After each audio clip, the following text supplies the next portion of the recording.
आज साबित हो चुका है कि टीएमसी का मतलब तृणमूल कांग्रेस नहीं बल्कि तानाशाही मानसिकता एंड कल्चर बन चुका है। ममता बनर्जी की सरकार की प्राथमिकता बेटी को न्याय दिलाओ नहीं बल्कि सबूत मिटाओ, सत्य की आवाज दबाओ और बलात्कारी बचाओ रही है। इसी प्रकार से सच की और सत्य की आवाज को दबाओ और बलात्कारी बचाओ, यही इंडी अलायंस का नारा और ऑब्जेक्टिव बन चुका है। कोलकाता से लेकर केरल तक और कन्नौज तक सब खामोश में। आज साबित हो चुका है कि टीएमसी का मतलब तृणमूल कांग्रेस नहीं बल्कि तानाशाही मानसिकता एंड कल्चर बन चुका है।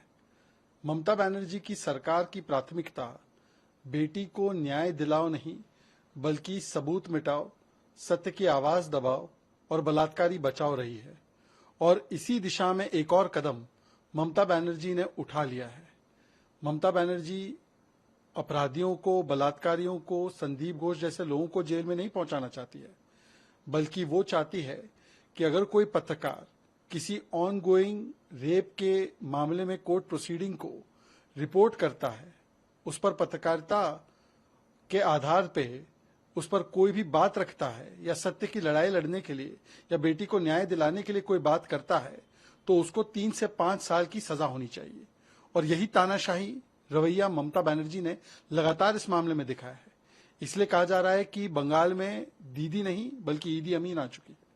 पहले फुटबॉल मैच कैंसिल कर देना, कभी डॉक्टर्स को तालिबानी फतवा ट्रांसफर ऑर्डर दे देना, उसको फिर हटा देना, फिर उसके बाद जिस प्रकार से कोलकाता पुलिस ने नागरिकों को, अन्य लोगों को लगातार परेशान करने के लिए नोटिस थमा दिए, और फिर तृणमूल कांग्रेस के नेताओं ने लगातार प्रदर्शनकारियों को धमकियां दी।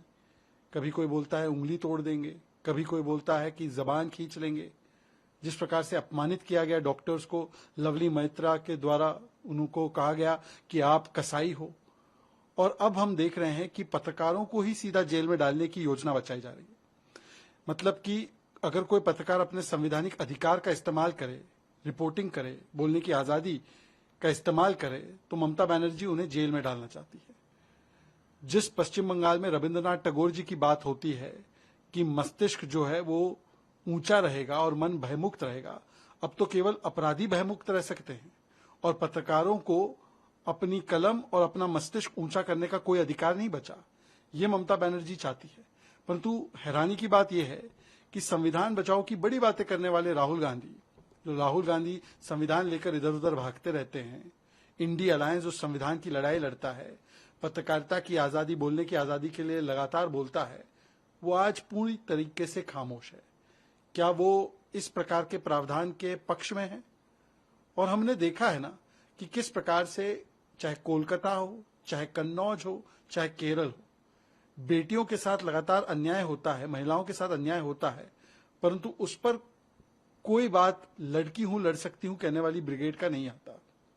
केवल और केवल किसी प्रकार से सच की और सत्य की आवाज को दबाओ और बलात्कारी बचाओ, यही इंडी अलायंस का नारा और ऑब्जेक्टिव बन चुका है। इसलिए कोलकाता से लेकर केरल तक और कन्नौज तक सब खामोश में। न्यूज नेशन अब व्हाट्सएप पर खबरों की ताजा अपडेट के लिए न्यूज नेशन के इस क्यूआर कोड को स्कैन करें।